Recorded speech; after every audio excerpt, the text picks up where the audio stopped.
Subscribe करें और bell दबाएं ताकि कोई खबर रह न जाए।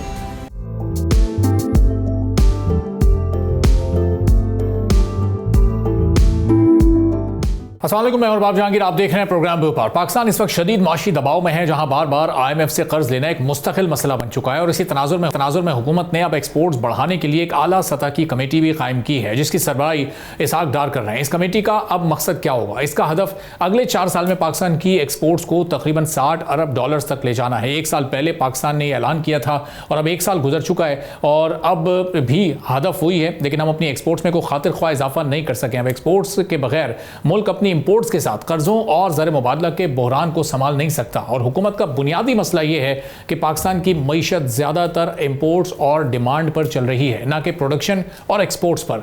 अब इस मॉडल की वजह से हर चंद साल के बाद अदायगियों का बहरान पैदा होता है और मुल्क को IMF के पास जाना पड़ता है। और IMF इस वक्त पाकिस्तान पर सख्त शराइत भी आयद कर रहा है, जिसमें बिजली और गैस महंगी करने के अलावा सब्सिडीज़ को ख़त्म करने के साथ साथ टैक्स नेट को बढ़ाना और फिर सरकारी इदारों में रिफॉर्म्स भी शामिल हैं। इन इक़दामात से मईशत के कुछ अशारिये तो बेहतर हुए हैं, जैसे महंगाई में कुछ कमी हुई है, GDP की मामूली ग्रोथ हमने देखी है, मगर एक आम आदमी के लिए ज़िंदगी वक्त के साथ साथ मज़ीद मुश्किल होती जा रही है। बिजली, गैस और पेट्रोल की कीमतों में ओवरऑल इजाफे से नौजवानों के साथ तनख्वाहदार तबके और कम आमदनी वाले घरानों पर भी दबाव खासा बढ़ रहा है। रोज़गार के मौके कम हो रहे हैं, जबकि तनख्वाहें महंगाई के मुकाबले में बहुत पीछे रह गई हैं। इसीलिए हुकूमत अब एक्सपोर्ट्स को ही वाहिद स्टेबल हल समझ रही है।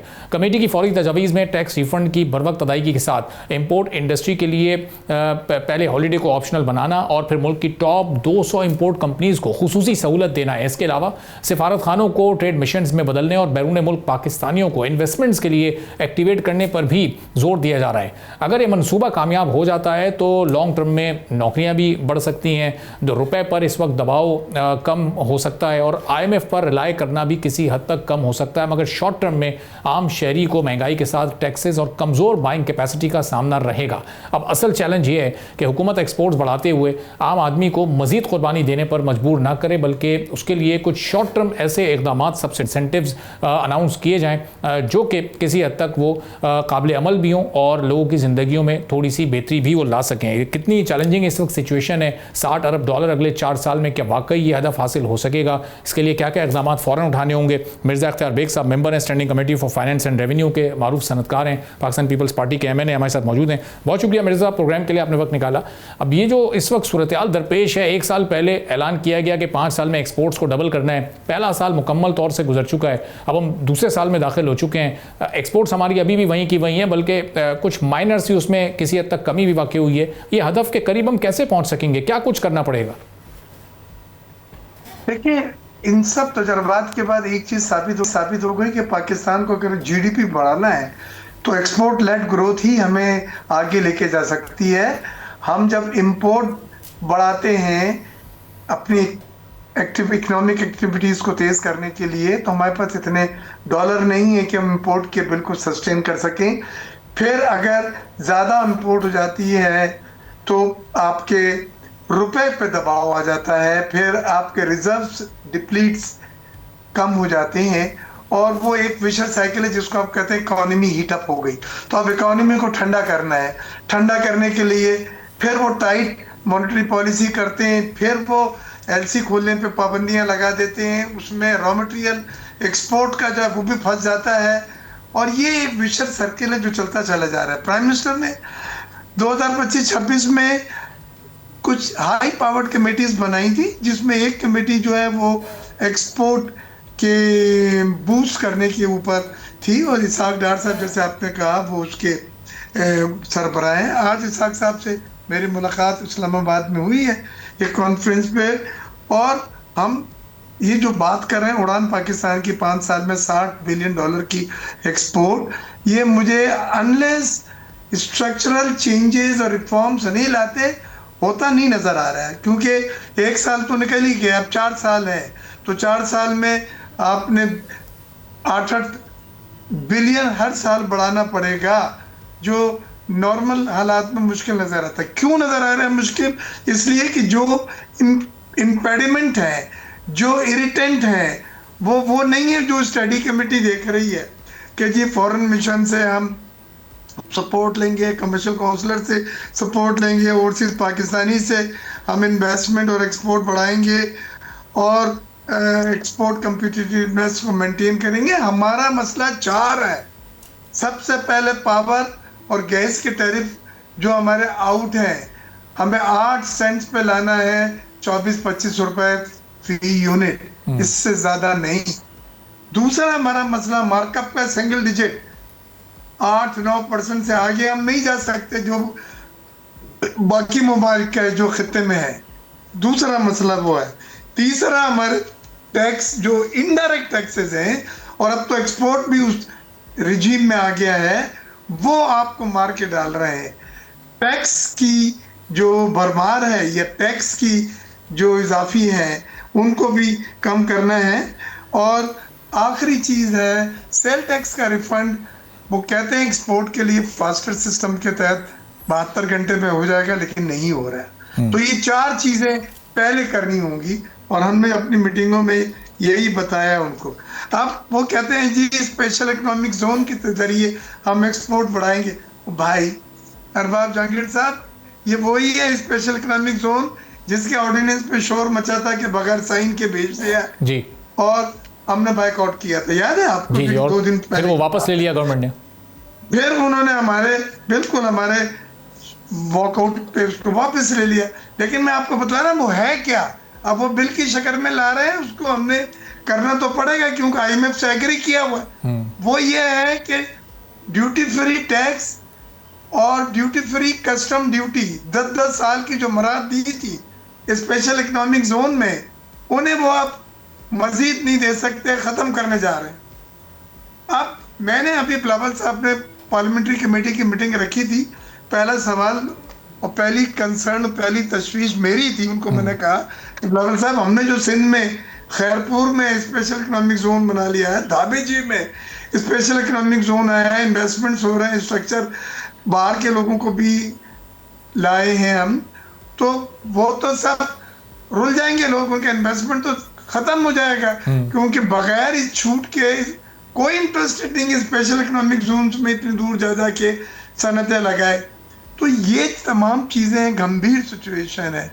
इस कमेटी के अलावा भी कमेटियाँ उन्होंने बनाई है सिविल सर्विस के परफॉर्मेंस के लिए, गुड गवर्नेंस के लिए, डिजिटलाइजेशन के लिए। लेकिन ये एक्सपोर्ट लेड ग्रोथ जो है ये सबसे इम्पोर्टेंट है। इसमें हमने उन्हें बताया कुछ प्रोसीजर को शॉर्टकट करना है। एक्सपोर्ट में बहुत लेंदी प्रोसीजर्स हैं, फिर पोर्ट के भी मसाइल हैं, वहाँ कंटेनर पड़े रहते हैं, और ANF की जो कार्रवाई है वो बड़ी ऑब्सलीट पुरानी किस्म की, कुत्ते आके सूंघते हैं। भाई कुत्ता नहीं आया तो कंटेनर रुका हुआ है, और डॉग्स उनके पास कम है जो स्नैफिंग करते हैं।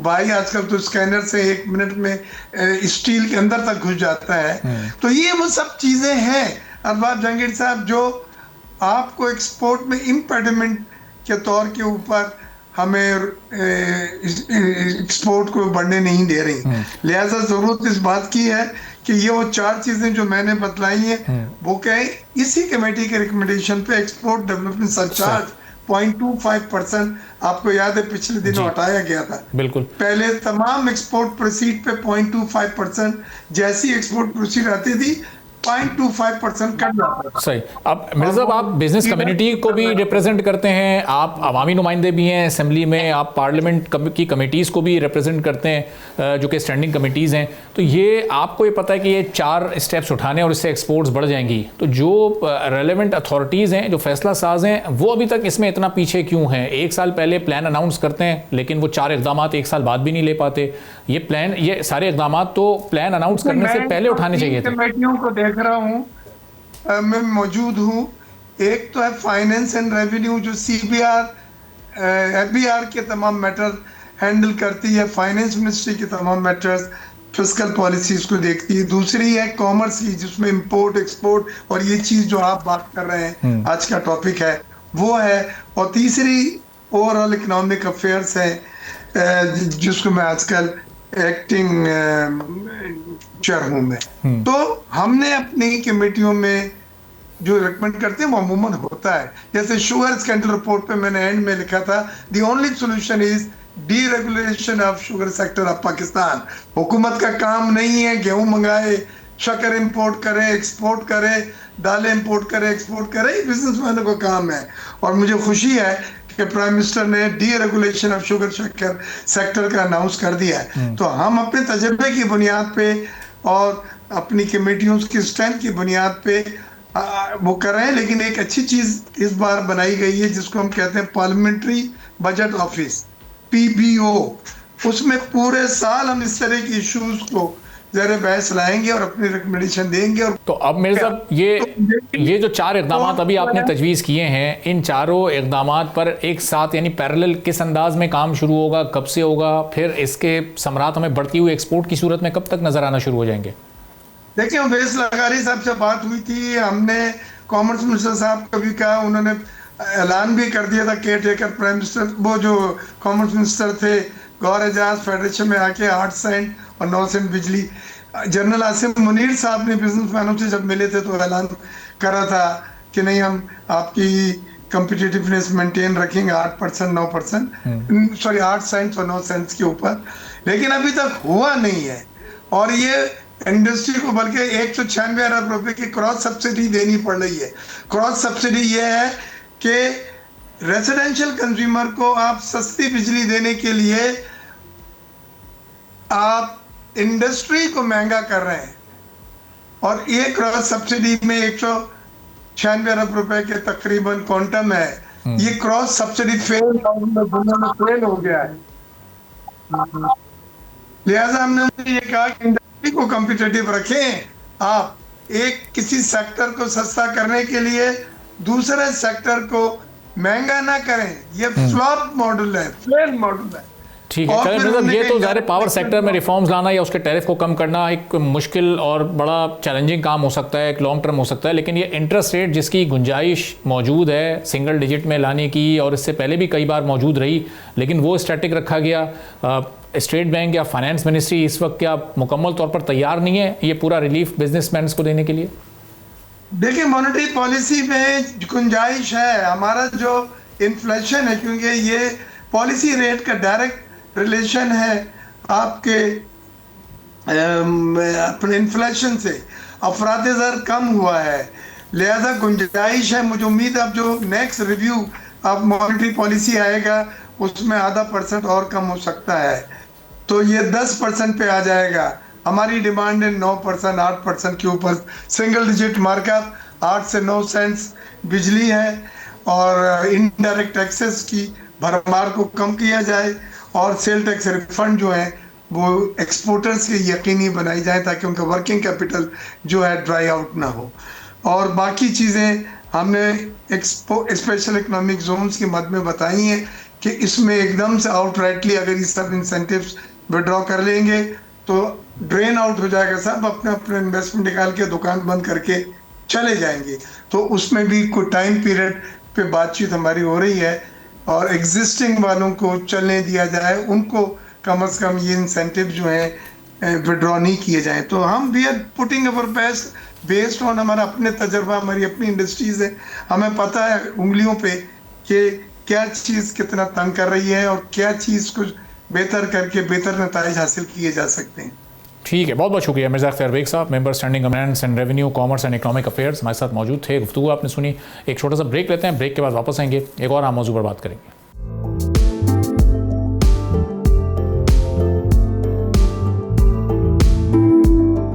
एक बार फिर आपको प्रोग्राम में खुशामदीद कहेंगे। पाकिस्तान की टैक्स पॉलिसी में एक बड़ी तब्दीली होने जा रही है और अब टैक्स पॉलिसी साजी FBR के बजाय वजारत ख़जाना के अंदर ही मौजूद टैक्स पॉलिसी ऑफिस करेगा, और इसका मकसद पॉलिसी में तसलसल, शफाफियत और कारोबार दोस्त माहौल पैदा करना है। अब हुकूमत ने यह वाज़ेह कर दिया है कि आइंदा बजट की सिमत सनती तरक्की और एक्सपोर्ट्स में इजाफे के साथ डिजिटल मईशत के अलावा एनर्जी एफिशिएंसी भी होगी। और इस वक्त कारोबार को सबसे बड़े मसाइल महंगी बिजली के साथ हाई इंटरेस्ट रेट रेट्स और कॉम्प्लेक्स टैक्स लॉस की सूरत में दरपेश हैं, और इसीलिए हुकूमत ये चाहती है कि तजावीज़ ज़मीनी हक़ाइक़ को मद्देनज़र रख कर ही तरतीब दी जाएँ। एक्सपोर्ट्स बढ़ाने के लिए हुकूमत गैर मुल्की इन्वेस्टर्स के साथ तिजारत में आसानी और लोकल इंडस्ट्रीज़ की कॉम्पेटिबिलिटी बढ़ाने पर जोर दे रही है। ख़ास तौर पर माइनिंग के साथ वैल्यू एडिशन और मकामी खाम माल के इस्तेमाल को बहुत ही अहम समझा जा रहा है। इसके साथ साथ IT सेक्टर में ग्रोथ और कैशलेस इकॉनमी और डिजिटल टेक्नोलॉजी के जरिए मईशत को भी अब जदीद बनाने का हदफ शामिल है।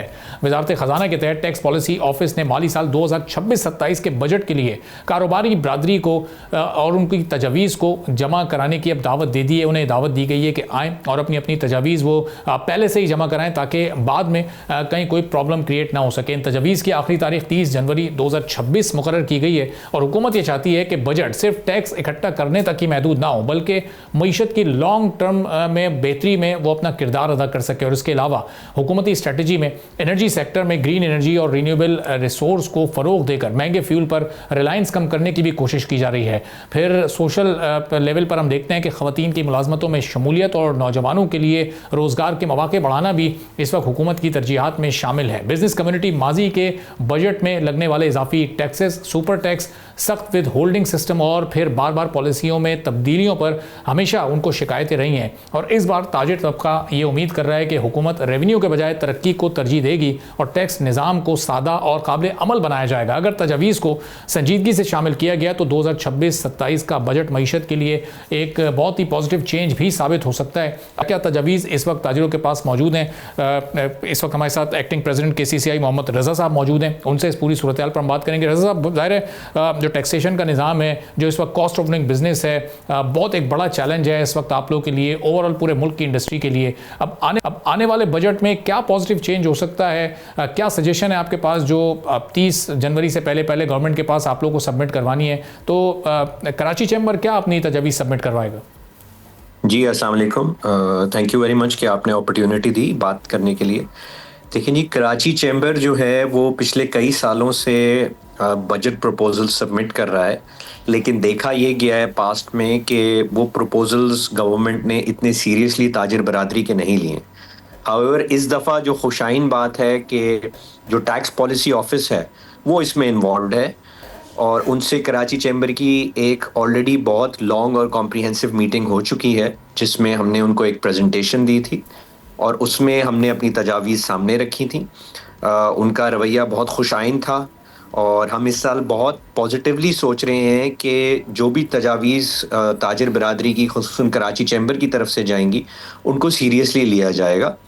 और जो उन्होंने डेट दी है उससे पहले ऑलरेडी इस डॉक्यूमेंट पे काम ऑलरेडी शुरू हो चुका है। कराची चैम्बर में हमारी एक कमेटी है जो ऑलरेडी तजावीज़ जमा करके वेरियस मेंबर्स, वेरियस सेक्टर्स की इनको प्रेजेंट करेगी।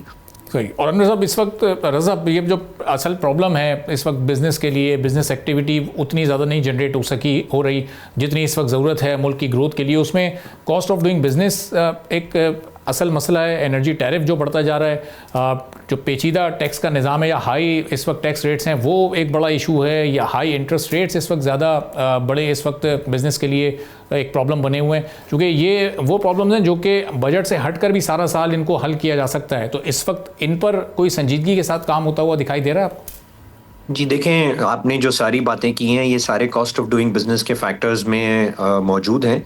हम हुकूमत को ये कहते हैं कि एक तरफ मुल्क को फॉरेन इन्वेस्टमेंट की ज़रूरत है। अब कौन सा फॉरेन इन्वेस्टर इतने हाई टैक्स रेट्स के साथ पाकिस्तान में इन्वेस्ट करेगा?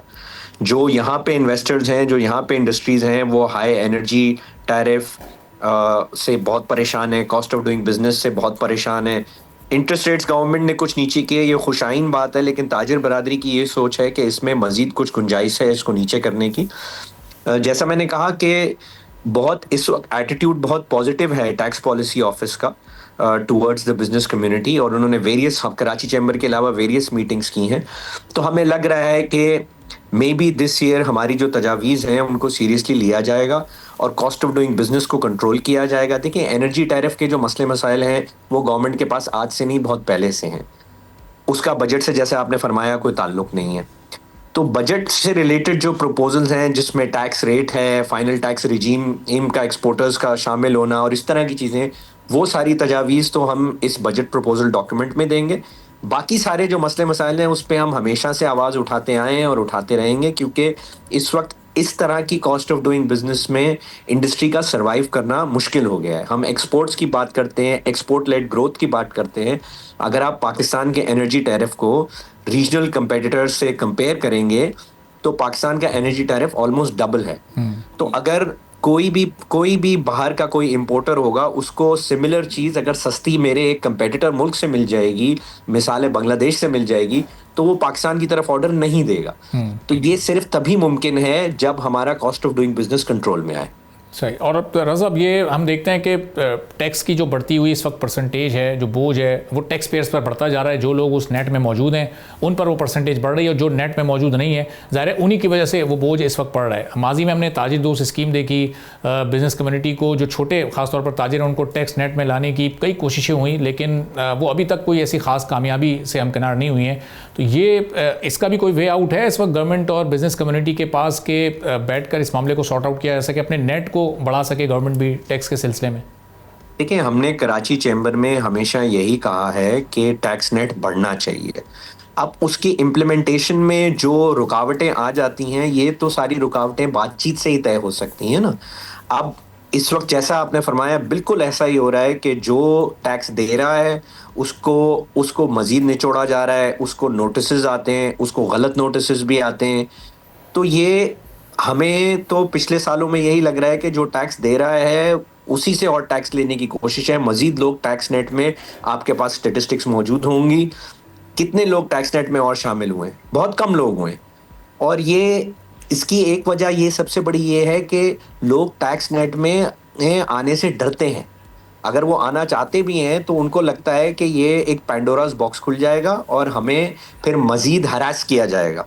तो ये भी एक बहुत बड़ी वजह है कि लोग टैक्स नेट में नहीं आना चाहते। टैक्स का निज़ाम मजीद सिंपल होना चाहिए ताकि जो छोटे ताजिर हैं, जो टैक्स नेट में नहीं है, उनको वो टैक्स नेट में आए। सही। अब रज़ब, जो इंटरेस्ट रेट जिस तरह से अभी ग्रेजुअली आहिस्ता आहिस्ता कम हो रहा है, एक लंबे अरसे तक वो 11% पर स्टैटिक भी रहा, लेकिन वो भी ज़ाहिर है उस 22 से बहुत बेहतर था जो कि काफ़ी टाइम तक लोगों ने उस हाई परसेंटेज को भी झेला है। तो अब उससे बिज़नेस एक्टिविटी कितनी इस वक्त जनरेट हो रही है 2025 के मुकाबले में 26, इससे कितना बेहतर हो सकता है? और उससे फिर टैक्स रेवेन्यू में भी ज़ाहिर है एक बेहतर, एक पॉजिटिव उसमें चेंज आ सकता है, एक बेहतर फ़र्क उससे पड़ सकता है। देखें, इंटरेस्ट रेट जो है ना, कराची चैम्बर ने हमेशा ये डिमांड किया है कि इंटरेस्ट रेट पाकिस्तान में सिंगल डिजिट में होना चाहिए। अब गवर्नमेंट के खुद इन्फ्लेशन के फिगर्स बता रहे हैं कि इन्फ्लेशन काफ़ी नीचे आ गई है। 22% तो खैर एक ऐसी चीज़ थी कि जिसमें तो किसी का सर्वाइवल मुमकिन ही नहीं था। ये अब भी जो है इसमें हम मजीद गुंजाइश समझते हैं। हम समझते हैं कि अगर बिजनेस एक्टिविटी को मजीद प्रमोट करना है तो ये सिंगल डिजिट में आना चाहिए। और सेकेंडली, जो एक्सपोर्टर्स को फैसिलिटेशन दी जाती है, देखें मुल्क की इकोनॉमी जो है वो एक्सपोर्ट्स के बगैर आगे नहीं बढ़ सकती। एक्सपोर्ट इमरजेंसी लगाने की भी बात हो रही है। तो ये एक्सपोर्ट्स को प्रमोट करने के लिए तमाम चीज़ें ज़रूरी हैं, जिसमें इंटरेस्ट रेट भी एक बहुत बड़ा अमल है। इसको सिंगल डिजिट में होना चाहिए।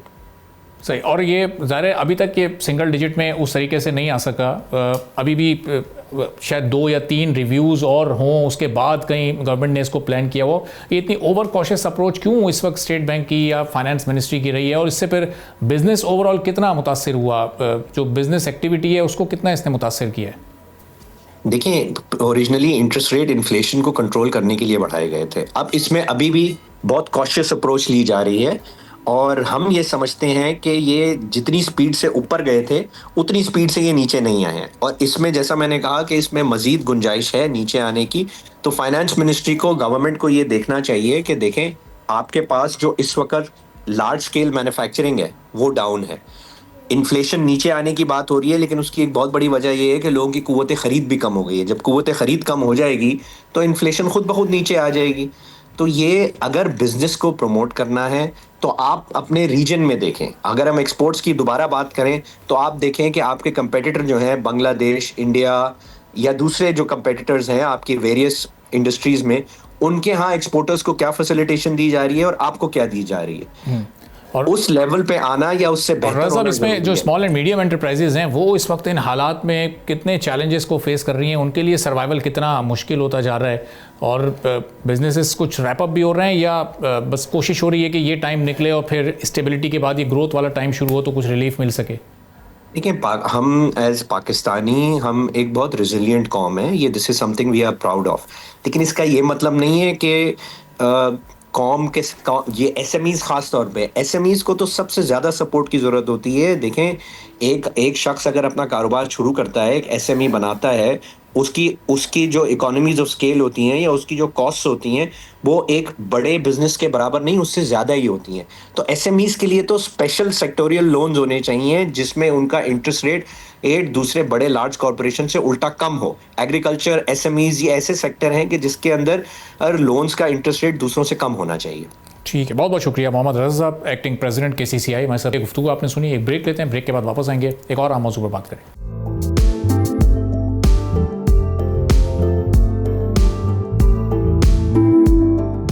एक बार फिर आपको प्रोग्राम में खुशामदीद कहेंगे। पाकिस्तान की ऑटो इंडस्ट्री पिछले 3 बरसों से शदीद उतार चढ़ाव और चैलेंजेस का शिकार रही है। माशी दबाव और बुलंद शरह सूद के साथ IMF प्रोग्राम और इंपोर्ट पॉलिसियों में रद्द बदल ने शोबे को शदीद मुतासिर किया है। मगर 2025 के अख्ताम और माली साल 2026 के आगाज में गाड़ियों की सेल में वाज़ेह बेहतरी आई है। खासतौर पर कार सेगमेंट में डिमांड की वापसी ने मार्केट को कुछ हद तक सहारा दिया है। माली साल 2026 के पहले 6 माह में ओवरऑल गाड़ियों की फरोख्त में सालाना बुनियाद पर 46% इजाफा रिकॉर्ड किया गया है। दिसंबर 2025 में माहाना बुनियाद पर फरोख्त में कमी आई, मगर सालाना बुनियाद पर 35% इजाफा ये जाहिर करता है कि खरीदारों का एतमाद किसी हद तक बहाल हो रहा है। सेडान और कॉम्पैक्ट कार मॉडल्स की फरोख्त में नुमाया बेहतरी देखी गई है, जबकि क्रॉसओवर और SUV सेगमेंट में भी मुसलसल दिलचस्पी बढ़ रही है। अब इसके बरक्स ज़राई ट्रैक्टर मार्केट में नुमाया कमी देखने में आई है और इसकी बुनियादी वजह पिछले साल की सरकारी स्कीम के तहत गैर मामूली फरोख्त थी, जिसकी वजह से इस साल स्टैटिस्टिक्स में कमी वाज़ेह दिखाई दी है। अब इससे यह भी वाज़ेह होता है कि ऑटो इंडस्ट्री के मुख्तलिफ हिस्से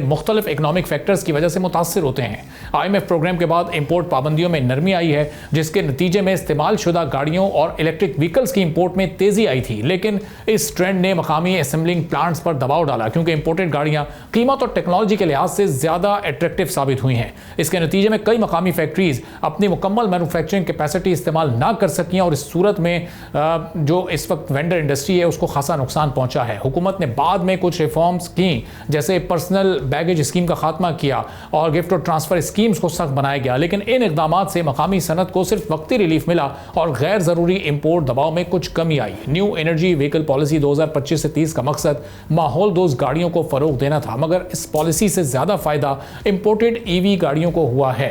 मकामी EV असेंबली के लिए जो तहफ़्फ़ुज़ और रिलीफ दरकार थे वो मुकम्मल तौर पर अभी नहीं मिल सके, जिसके नतीजे में इन्वेस्टमेंट्स तो हुई हैं मगर पैदावार में वो रफ्तार नहीं आ सकी जिसकी तवक्को की जा रही थी। अब छोटी और कम कीमत गाड़ियां अब भी हाउस होल्ड कंज्यूमर्स और कमर्शियल कंज्यूमर्स में मकबूल हैं, क्योंकि फ्यूल की जो बचत है और कम मेंटेनेंस है उनकी बड़ी खूबी है। लेकिन इन गाड़ियों में मुनाफे का मार्जिन कम होने की वजह से कंपनीज कीमतों में मामूली शॉक्स भी बर्दाश्त नहीं कर पाती हैं। इसी लिहाज से दरमियानी कीमत के क्रॉसओवर मॉडल्स इंट्रोड्यूस कराने की कोशिशें की जा रही हैं, मगर शदीद कॉम्पिटिशन की वजह से ये कामयाबी भी नहीं मिल पा रही है। अब ओवरऑल ऑटो इंडस्ट्री में बहरहाल बहाली के आसार किस हद तक मौजूद हैं और आगे मजीद कितनी बेहतरी आ सकती है, इस पर हम बात करेंगे। मशहूद अली खान साहब, chairman Pakistan association of automotive parts and exporters manufacture association के, बहुत शुक्रिया मशहूद साहब प्रोग्राम के लिए आपने वक्त निकाला। अब ये एक अच्छा ट्रेंड हमें पिछले साल के आखिर में यानी दिसंबर 2025 में और जनवरी के आगाज में नजर आ रहा है, लेकिन ये कंटिन्यूटी कब तक बरकरार रह सकती है? क्या इस वक्त क़ुव्वत खरीद लोगों की बड़ी है? जी अस्सलाम वालेकुम सर, पहले तो थोड़ी सी करेक्शन कर लेते हैं। मैं फॉर्मर चेयरमैन हूँ पापा, हमारे करंट चेयरमैन हमारे साहब हैं हमारे। देखिए अभी सूरत-ए-हाल ये एक चीज तो हमें देखी हमने 2025 में। 2025 ऑटो इंडस्ट्रीज के लिए बड़ा क्रिटिकल ईयर था, उसमें कई डिप्स आए, कई पॉलिसीज की चेंजेस। सबसे बड़ा जो हम इंडस्ट्री में हम एज ए इंडस्ट्री देखें तो हमारे पास यूज कार की एक तलवार थी, पॉलिसी जिसका हम वेट कर रहे थे।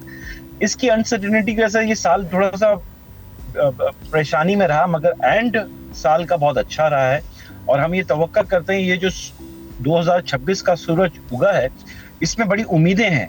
इसकी उम्मीदें ये हैं कि इस पॉलिसीज में जो चेंजेस आई हैं और जो पॉलिसीज हम गवर्नमेंट ने अभी दी हैं और दे रही है आने वाले 2026 के अंदर, वो बड़ा पॉजिटिव होगा। पहली चीज देखिए, एक तो ये है कि आज पाकिस्तान में 17 OEM है। 17 OEM के अगर हम 4 मॉडल भी ले लें तो 60 से 70 मॉडल्स पाकिस्तान में एग्जिस्ट कर रहे हैं, यानी कि ऑन रोड मौजूद है। ऐसी मौजूदगी में यूज कार की पॉलिसी किसी तरह से भी सूदमंद नहीं है। दूसरी ये कि वैरायटीज बड़ी आ गई, आपने जैसा अभी इंट्रो में दिया कि आपके पास स्मॉल कार में सेगमेंट में SUVs में काफी ऑप्शंस पाकिस्तान में पाकिस्तान कंज्यूमर को मिल रहा है।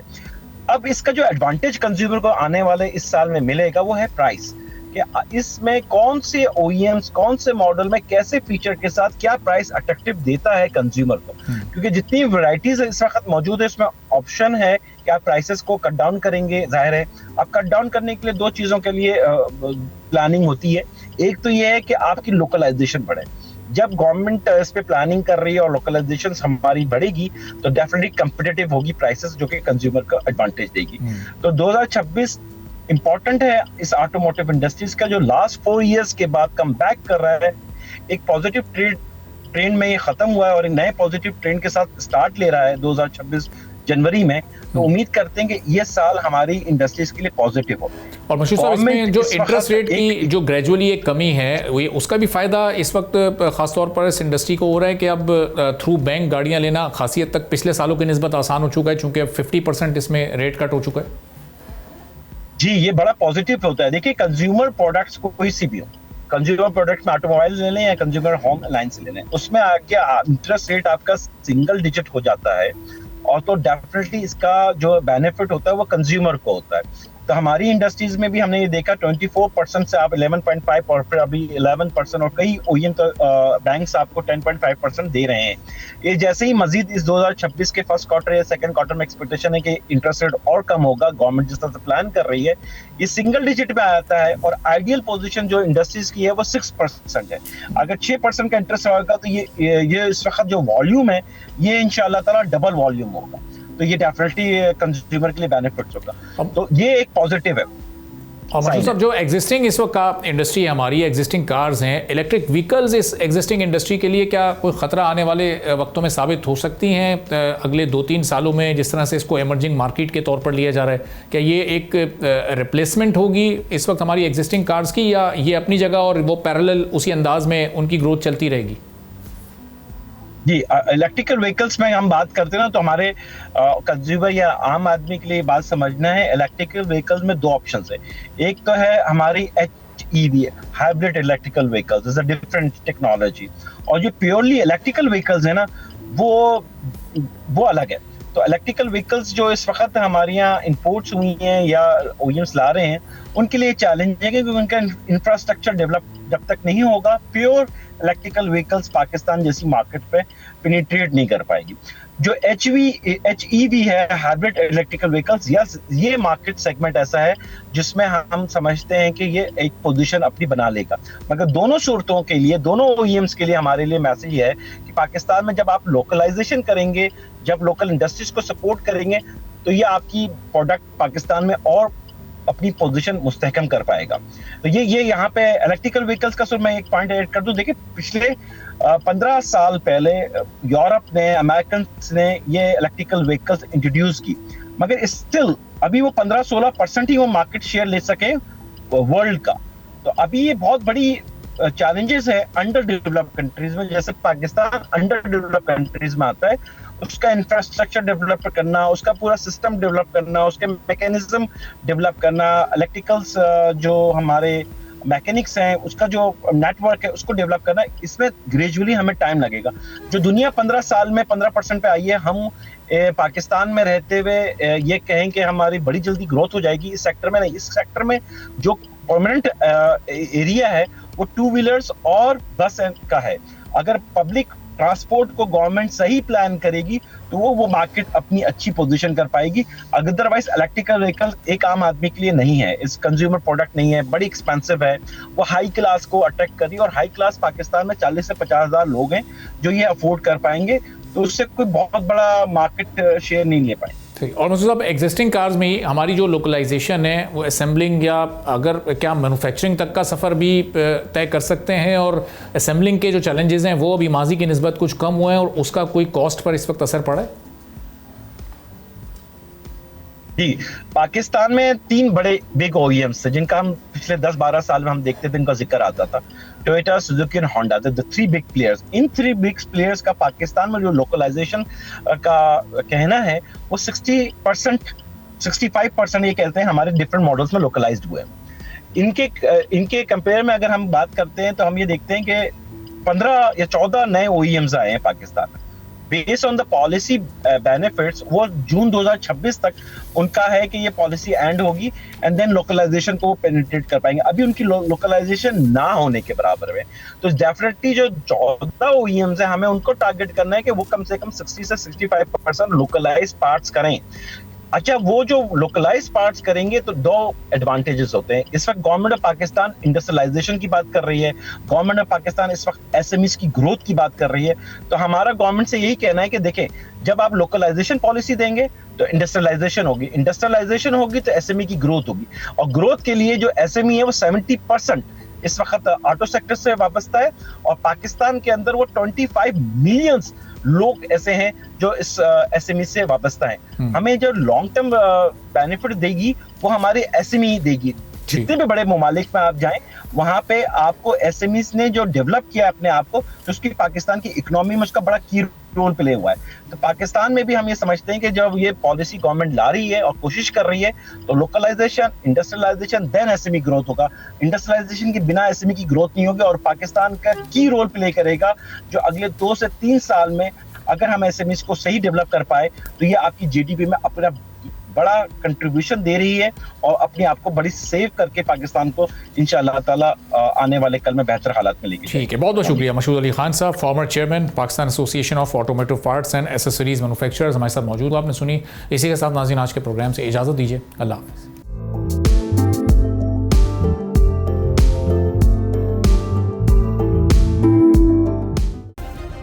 सब्सक्राइब करें और बेल दबाएं ताकि कोई खबर रह न जाए।